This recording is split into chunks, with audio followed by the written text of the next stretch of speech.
Mi nombre, como ustedes saben, es Eduardo Conesa, soy doctor en economía, me gradué en Estados Unidos en el decenio, fui en el decenio de 1960, 1970, fui funcionario del Banco Mundial, funcionario del BID, viví 20 años en Estados Unidos, conozco muy bien la política desde los Estados Unidos y desde la Argentina.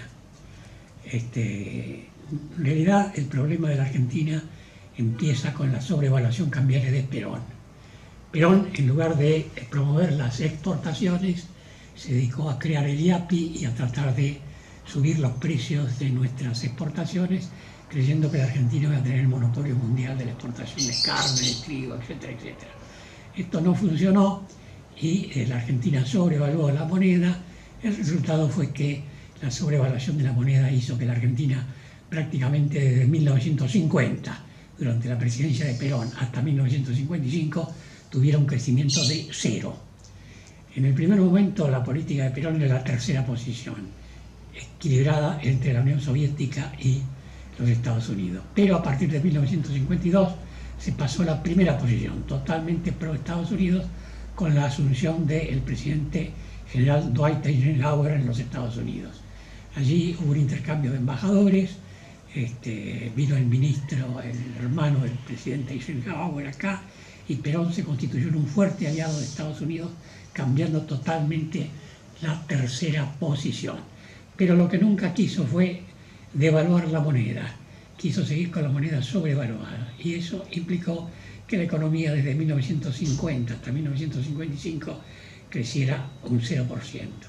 Además cometió el error de enfrentar a la Iglesia Católica, y esto le trajo graves consecuencias, porque gran parte del electorado original de Perón era el electorado anticomunista católico. Y bueno, se le dio vuelta, y con ello se le dieron vuelta las Fuerzas Armadas, y esto determinó finalmente la caída de Perón. El lema de la Revolución Libertadora del general Lonardi fue "Dios es justo". Eso indica todo cuál fue el motivo de la caída de Perón.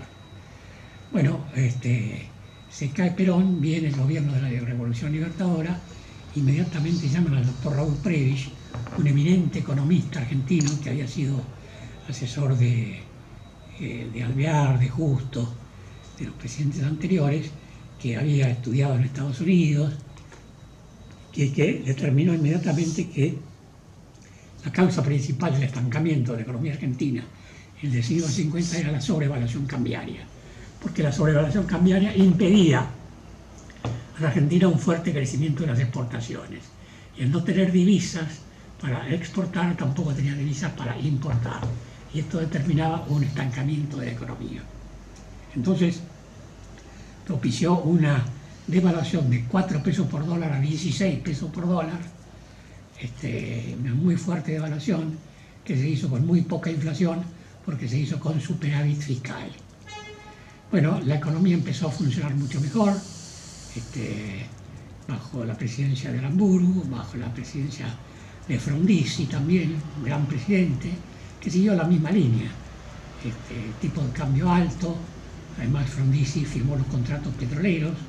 Estos contratos permitían la extracción de grandes cantidades de petróleo que la Argentina tenía y que lamentablemente estaba importando.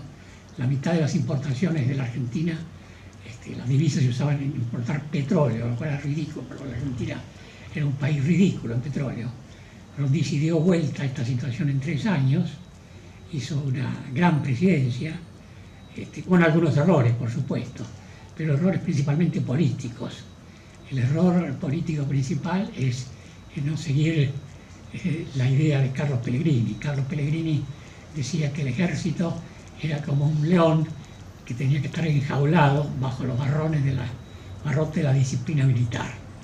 Y en lugar de seguir este consejo, Frondizi dio lugar al golpismo, etcétera, etcétera, que después fueron los mismos que lo derribaron.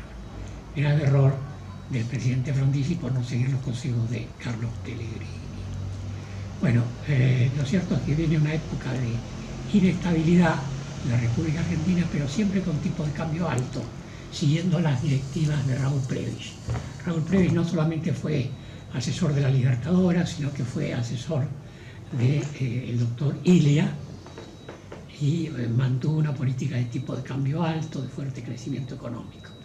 Después viene el gobierno del general Onganía, porque lamentablemente el gobierno de Ilia se puso contra todo, se puso contra el peronismo, contra el radicalismo, en lugar de buscar la unión con la Unión Cívica Radical Intransigente de Frondizi, que juntos era el partido más grande, se cortó solo con la Unión Cívica Radical del Pueblo, hizo una minoría y, por supuesto, no se puede gobernar con una minoría. Finalmente, la protesta social contra su gobierno hizo que asumiera el general Onganía, que era un militar que había sido legalista en la época de Perón, que no había participado en la Revolución Libertadora, pero que era un hombre muy decente y que Perón tenía un gran respeto por él. Entonces asume como presidente el general Onganía, que llama como ministro de Economía al doctor Albert Krier Bacena, que asesora a su vez con el doctor Carlos Moyano Llerena, el mejor economista que tenía la Argentina, un economista graduado en Oxford, que sabía perfectamente que la clave del crecimiento económico era el tipo de cambio alto y las finanzas públicas sanas, superávit fiscal y tipo de cambio alto. Entonces ahí se inaugura una nueva política, tipo de cambio altísimo, una devaluación de más del 60%, con derechos de exportación bajos a los productos primarios, con fuerte equilibrio fiscal, con baja tasa de interés, con fuerte aumento de la tasa de inversión, y la Argentina empieza a crecer magníficamente desde 1967 hasta 1969. Esto se olvida lamentablemente en nuestra historia económica, pero fue un periodo de gran éxito, lamentablemente un poco corto, porque ¿qué pasó? En esa época existía la Guerra Fría entre la Unión Soviética y los Estados Unidos. Esa Guerra Fría tenía que ser fría porque Estados Unidos tenía 15.000 ojivas nucleares intercontinentales donde podía destruir a la Unión Soviética, pero la Unión Soviética tenía 12.000 ojivas intercontinentales con bombas atómicas en la cabeza donde podía destruir a los Estados Unidos.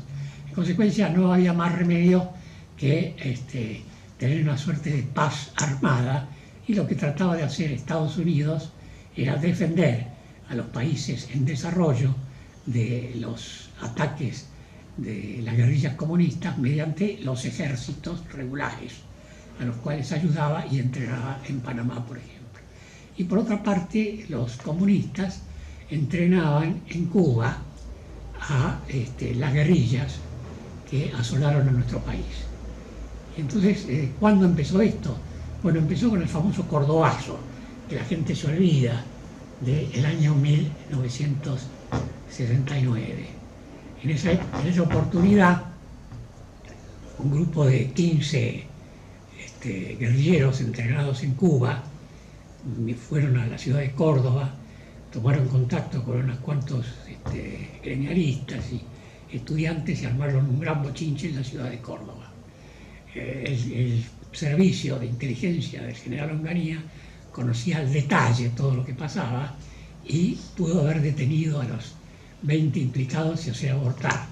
Lamentablemente el general Lanusse se opuso y estalló el Cordobazo, y eso provocó una debilidad aparente en el régimen de Onganía, que empezó a flaquear, y la idea de Onganía era ser presidente hasta que muriera Perón, y cuando muriera Perón llamar a elecciones nuevamente. Pero eso se frustró. Entonces, bueno, viene una sucesión de gobiernos bastante ineptos en nuestro país, que termina con la vuelta de Cámpora, que eran los montoneros. Los montoneros liberan a todas las cárceles de los presos asesinos, montoneros, y bueno, se arma un gran bochinche en nuestro país, un gran desastre. Vuelve Perón inmediatamente destituye a Cámpora, Perón adopta la política dura, pro-estadounidense del general Onganía, pero la piensa de manera distinta. Él piensa que las Fuerzas Armadas no tienen que actuar directamente en la represión, sino que tienen que hacerlo indirectamente. Y los grupos que tienen que actuar en la represión eran grupos que él llamaba de somatén, que eran mafiosos peronistas, armados, gremialistas, que tenían que matar a sangre y fuego a los terroristas. Esa era la idea de Perón, que no era mala porque mantenía fuera de la lucha contra los terroristas a las Fuerzas Armadas.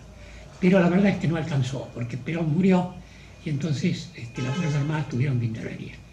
Y como usted sabe, el 24 de marzo del 76 intervino las Fuerzas Armadas y el general Videla, presidente.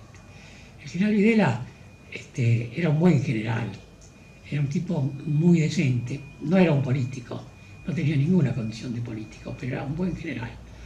Los mismos guerrilleros, cuando después sube Alfonsín, le hacen una investigación sobre su patrimonio y estaban furiosos, porque resulta que habiendo tenido todo el poder en la República Argentina, tenía un departamentito en la calle Cabildo solamente, ¿no? O sea, no había robado un solo peso. Bueno, era un hombre decente, honesto, pero lamentablemente no tenía las, ¿cómo le diría?, las agallas suficientes como para tener el comando perfecto de la represión. Lo cierto es que la guerrilla se termina y entonces lamentablemente el general Galtieri, que asume después, se le ocurre levantar las acciones del gobierno militar porque la economía política del general Videla fue mala. En economía política, en materia estrictamente de lucha contra la guerrilla, un éxito, pero en materia de economía llamó al doctor José Alfredo Martínez de Oz. El doctor José Alfredo Martínez de Oz era un abogado que de economía pobre no sabía nada y se rodeó del economista que ahora habla mucho, que es Ricardo Arriazo. Y Ricardo Arriazo le aconsejó como gran medida de lucha contra la inflación sobrevaluar la moneda, la famosa tablita cambiaria. La famosa tablita cambiaria significa aplastar el tipo de cambio y subir la tasa de interés. Al subir la tasa de interés venían capitales de afuera, se colocaban en pesos, ganaban 50% en pesos, que después pasaban a dólares y quedaban el 50% en dólares.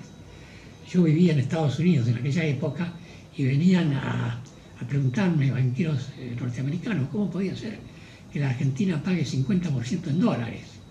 Bueno, yo dije, el gobierno argentino está loco. ¿Qué le vamos a hacer? El doctor Arriazu lamentablemente no acierta, el doctor Martínez de Oz está completamente equivocado, pero bueno, es lo que tenemos. Bueno, esto terminó mal, por supuesto, terminó mal, porque eso hizo que la deuda externa argentina subiera de 9.000 millones de dólares en 1976 a 46.000 millones de dólares cuando termina Martínez de Oz. Todo por culpa de Ricardo Arriazu y la tablita cambiaria. Ahora resulta que Ricardo Arriazu es el principal asesor de Milei. Esto es trágico para la República Argentina.